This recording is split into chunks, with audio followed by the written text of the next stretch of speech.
Day three's finished, and a lot of rain at the start really made this a difficult one to work out as to how this is going to play out. And the Aussies ended up getting the 224.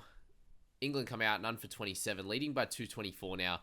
This is going to be really, really tight. And I think it's a little bit tighter than how WinViz has it, as England is 75% favourites. There's no chance for the draw, in my opinion, unless we get 2 full days of washouts. So pretty much only need, I'd say, 2 sessions to get a result. So 2 out of 6, I think they should be getting that for sure.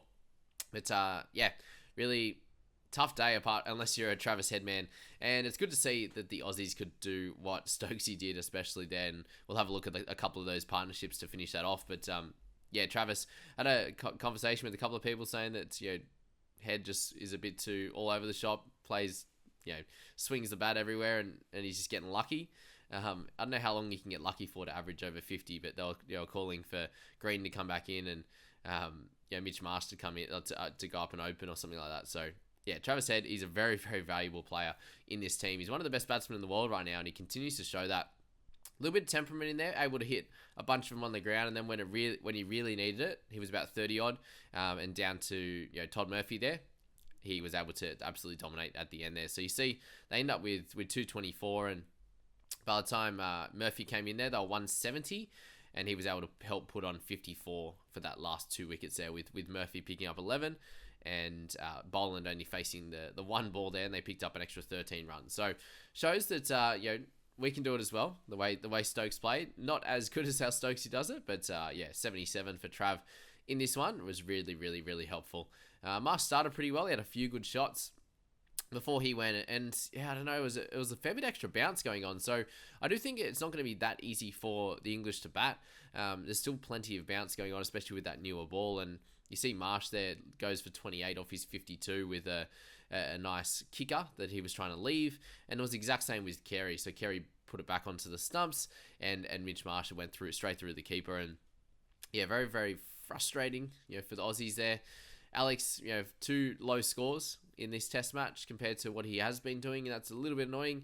He obviously got hit in the head by Wood and then got out the next ball, and then he really wasn't sure on playing that one. There was a little bit of movement still, so yeah, still plenty in the air here.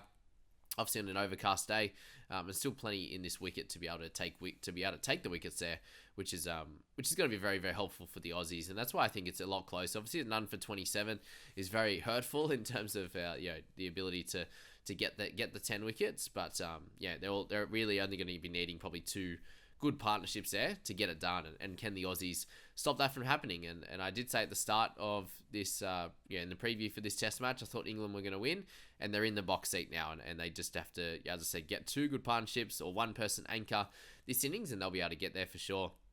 Mitch Starc got a few good runs away. Travis Head, so they continued with that same strategy that the Aussies had, which was interesting. I don't know why they seem to do it against these guys. The boundaries aren't that big. If you look at the boundaries in Australia, look at the MCG and a few of these like that that have really long boundaries, especially square for the most part. So that's where these strategies can work really well.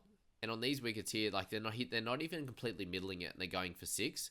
So I personally don't think that short ball tactic for really established batsmen is the right way. So the top 5, I don't think it's the right way in that scenario, because they are good enough to get a good chunk of bat on it. If you swing it hard enough, it's going for 6. So that happened a lot there. He picked up 3 sixes, a bunch of 4s in that last 40 runs that he picked up, and I just don't know if that's the strategy against some of the lower the tail end batters. Then for sure, a bit of short stuff is going to work for the most part. But there are some guys that like it short, and they would absolutely hate it top of off, or they'd hate it on the stumps, where you got to know your person. And Travis Head has basically faced short pitch bowling for his last 3 innings, so you'd imagine he's getting used to it as well. So yes, it's not his favorite type of batting of bowling to face, but when you face that much of it and you're in form, it's going to work. It's going to work out for sure. So that was kind of the biggest thing I took away from that innings there, is obviously his resolve and his ability to get Australia in a decent position, but then also the his ability to hit that short ball, which was really cool. So let's turn to the bowlers now, and Broad just continues to take 3 for. So averaging a 15 at this one, Wokesy, pretty much the same as I said in the first innings, just continues that low 20s average and always seems to take wickets. So he does a great job, especially against Australia here and when he plays in England, that's for sure. Moeen Ali didn't have to bowl again yesterday. And then Mark Wood ended up he ended up going for a bit of stick there, considering he was 10 overs, none for 12, to then go his next 7 overs for 50 odd. Obviously got a bit of hit, but 2 wickets in the end for him just showed that his importance as a guy that could bowl really quick, and he picks up Stark and he picks up Cummins there at the end. So yeah, really important, especially at the tail, and that's something the Stark's been really good at over the years, and England didn't have that over the last few Test matches, and they now have that with someone like Mark Wood, and some of the bowling from Stuart Broad. That was an absolute beauty that he got Todd Murphy, that's for sure. Great bowling from Wokes to get carried, to get Marsh there with that extra bounce. It was really, really important.